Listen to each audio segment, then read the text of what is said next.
원숭아는 명나라 말기의 무장입니다. 자는 원소이며 현재 광동성 동관에서 태어났습니다. 원숭아는 원래 문관이었습니다. 만력 47년 35세에 진사급제를 통한 과거 합격을 시작으로 벼슬길에 올랐습니다. 복건성 소무연의 지연 재임 시절부터 군사에 대해 토론을 좋아했다는 일화에서 알 수 있듯이 비록 문관이었지만 이미 관직에 오를 때부터 군사 문제에 관심을 가지고 있었습니다. 1619년은 후금군에 맞서 양호가 이끄는 명나라 10만 군사가 사르우 전투에서 대패한 때이기도 합니다. 이후 명나라는 요동과 요서에서의 영향력을 상실하고 후금군에 이 지역을 내주게 됩니다. 천계이년 원숭아는 소무연 지연에서 병부직방 청리사 주사로 임명되었습니다. 이때 위장을 하고 혼자서 적의 진영에 가서 정보를 수집하면서 영원성 개축의 전략적 중요성을 절실하게 느꼈으며 귀국 후 후금과 접해 있는 요동의 방위를 위해 지원하였습니다. 이후 사내 간의 외곽으로 영원성을 축성했습니다. 그리고 그곳에 여러 군신의 반대를 무릅쓰고 포르투갈에서 수입한 신식 대포인 홍위포를 성에 설치하여 총병 10,000개, 참장 조대수의 보좌를 받아 병사들을 훈련시켰습니다. 천계육년 1월 원숭아는 누르하치의 후금군의 군세에 맞서 싸운 영원성 전투에서 승전해 누르하치를 전사시켰습니다. 명은 1618년 이후 후금에게 계속 패전만 거듭해왔는데 원숭아니 비로소 첫 승리를 거둔 것입니다. 이 전투를 영원대첩이라고 하며 그 공으로 원숭아는 병부시랑 겸 요동순무로 임명되었습니다. 이후 1007년 원숭아는 영원성과 금주성에서 홍타이지조차 격퇴시켰습니다. 홍타이지는 원숭아니 사내관을 지키고 있는 한 그곳을 절대 뚫을 수 없겠다는 생각을 하게 됩니다.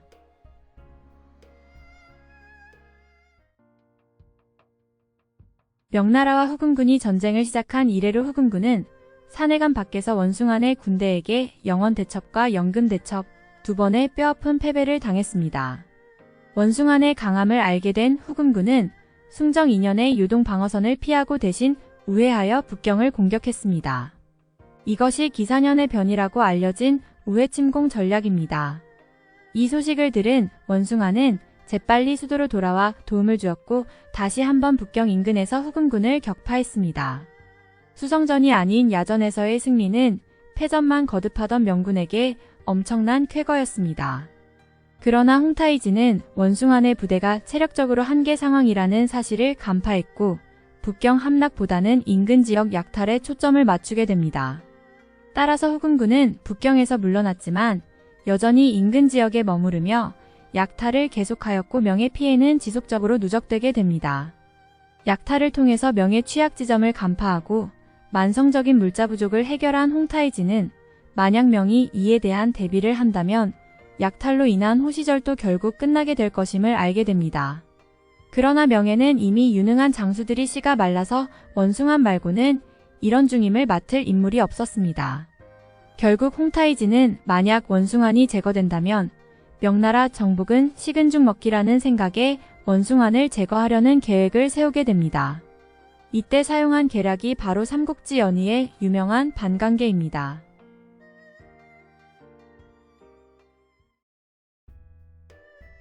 후금군이 북경을 공격했을 때 조정의 일부 사람들은 원숭안이 후금과 내통하며 후금군을 북경 인근까지 불러들였다고 루머를 퍼뜨리며 원숭안을 모함했습니다. 이러한 소문은 숭정제가 원숭안을 의심하도록 만들었습니다. 이렇게 일반적으로 공신 원숭안이 숭정제에게 살해된 이유를 숭정제가 환관 패거리인 엄당에 계속되는 모함을 믿었고 또한 홍타이지의 계략에 빠졌기 때문이라고 알려져 있습니다. 즉 원숭아는 숭정제에게 다소 충동적인 실수로 살해되었다는 느낌입니다. 장량기의 동화록에는 홍타이지의 반관계 전술에 대한 자세한 기록이 있습니다. 기록에 따르면 초기에 후금군은 명나라의 내시 2명을 사로잡아 보초에게 이들을 철저히 지키라고 명령했습니다. 이때 고흥중 부장군과 포승선 장군은 홍타이지의 전략에 따라 고의로 두내시와 멀지 않은 곳에 앉아 속삭이는 척하며 오늘 우리의 후퇴는 속임수에 불과합니다. 원숭환 장군이 비밀리에 북경 공취에 동의했으니 곧 모든 것이 해결될 것입니다. 좋아. 다 됐군. 이라며 대화를 나눴습니다.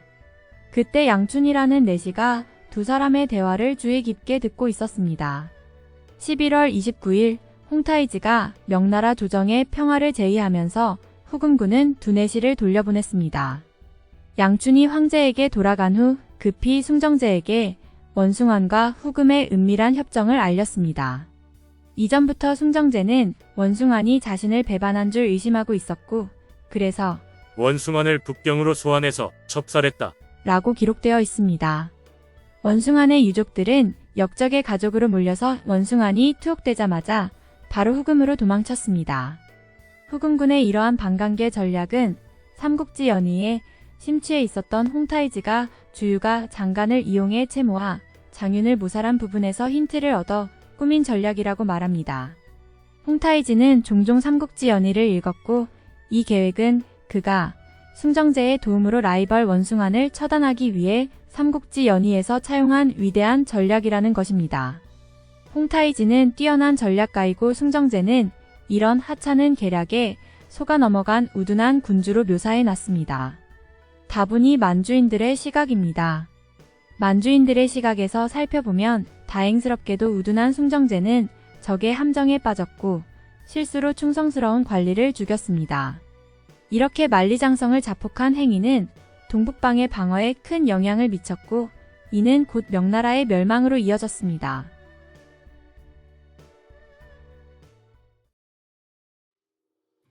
그러나 일부 사람들은 다음과 같은 의문을 제기했습니다. 정말로 홍타이지는 천재적인 군사 전략가이고 숭정제는 그냥 무지몽매한 범인일 뿐인가? 역사적 기록은 그렇지 않음을 분명하게 증명합니다. 일부 연구자들은 숭정제의 원숭안 살해는 청나라가 후에 주장한 반관계로 인한 우연적 살인이 아닌 완벽하게 의도적인 고의적 살인이라고 주장합니다. 원숭안이 살해된 진짜 이유는 숭정제가 원숭안과 그의 지지자 독림당원이 숭정제의 황제 독재 권력을 방해할 것을 걱정했기 때문입니다. 원숭안은 황권과 신권 사이의 권력 갈등의 희생자였습니다. 중국 왕조는 환관이 권력을 독점하는 것이 매우 일반적이었습니다. 명왕조 역시 예외는 아니었습니다. 숭정제가 즉위한 후 환관의 위협을 없애기 위해 그는 독림당원을 임명하여 환관의 황권 위협을 효과적으로 약화시켰습니다. 그러나 황실에 대한 환관파의 위협이 약해지자 숭정제는 이제 독림당과 환관파를 이용해 신권을 약화시키기 시작했습니다. 이런 환경에서 원숭안이 부각되었고 자연스럽게 환관잔당인 엄당의 표적이 되었습니다. 원숭안은 정직하고 대담하였으며 말하고 행동하는데 거침없이 솔직했습니다. 이것은 환관잔당들이 두려워하는 점일 뿐만 아니라 황제가 싫어하는 점이기도 합니다. 동시에 원숭안은 후금과의 전투를 총괄하며 점차 큰 권력을 지니게 됩니다. 예로부터 신하가 권력이 많으면 황제의 의심을 받기 쉬우나 숭정제는 그 정도가 매우 심했습니다. 그가 독림당원을 이용하다가 다시 엄당을 이용하게 된 것은 권위주의에 대한 강한 열망을 실현하기 위해서였습니다. 이때 원숭안은 의심할 여지 없이 이들 사이에서 줄타기를 하고 있었고 조심하지 않으면 죽임을 당할 처지였습니다. 그러나 불행하게도 원숭안은 훌륭한 장군이었지만 군주의 마음을 들여다볼 수는 없었습니다. 그가 수군 좌도독인 모물룡을 죽인 것은 매우 큰 실수였으며 숭정제는 그 소식을 듣고 엄청난 충격을 받습니다. 원숭안도 나중에 후회하며 모물룡은 총사령관이지 허가 없이 죽일 수 있는 나 같은 신하는 아닙니다. 라고 말했습니다. 그리고 이 사건은 숭정제가 원숭안을 죽이려는 마음을 더욱 굳히게 만들었습니다.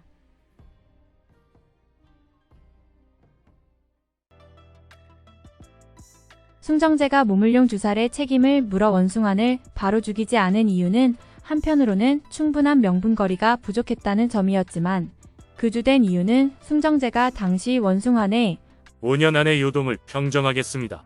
라고 한 장담에 대한 기대로 가득 차 있었기 때문입니다. 그래서 숭정제는 원숭안의 눈에 뵈는 것 없는 행위를 일시적으로 참았지만 비밀리에 많은 감시와 봉쇄 조치를 취했습니다.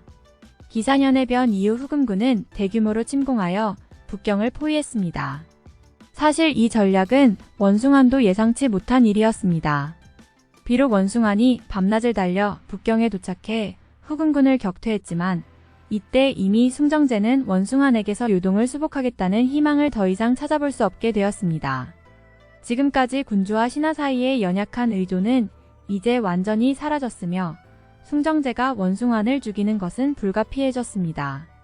이때 홍타이지의 북경 우에포이라는 놀라운 전술에 맞물려 조정의 황관 잔당들도 원숭안의 3대 범죄인 적과의 화해를 주장, 화친을 옹호 총사령관을 살해한 점을 들며 그를 모함했습니다.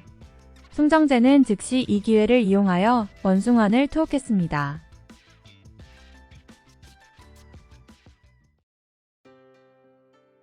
숭정제가 홍타이지의 반관계에 속아 원숭안을 처형했다는 말은 사실 설득력이 없습니다. 가장 주된 이유는 원숭안이 감옥에 갇힌 후 살해되기까지 무려 8~9개월이 걸렸다는 것을 우리는 역사적 자료를 통해 알 수 있기 때문입니다. 그토록 긴 시간 동안 숭정제는 옳고 그름을 분별할 시간이 충분했습니다.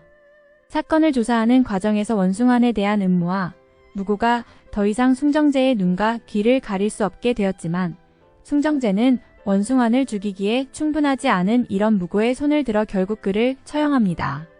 또한 반관계 이전에 후금군을 격퇴한 원숭안이 지친 자신의 부대를 북경에 입성해 정비를 할 수 있게 해달라고 요청했습니다.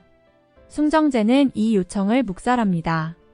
이미 반관계 전부터 숭정제의 머릿속에는 원숭안에 대한 의심이 가득 차 있었습니다.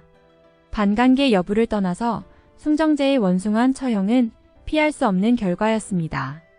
결국 숭정제가 원숭안을 죽이기로 한 결정은 황권을 강화하고 신권이 파벌을 형성하는 것을 방지하며 독림당 세력을 완전히 파괴하려는 목표에 기반한 숭정제의 순수한 의지였습니다.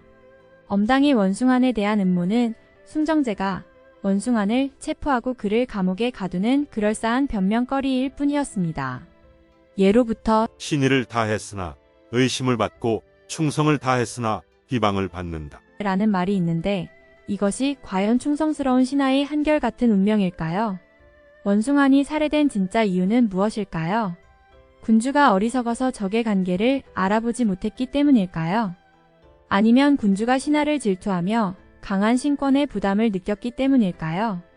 한 사람의 죽음이 세계 최대 제국의 멸망으로 이어진 명장 원숭안의 억울한 죽음에 대한 이야기였습니다.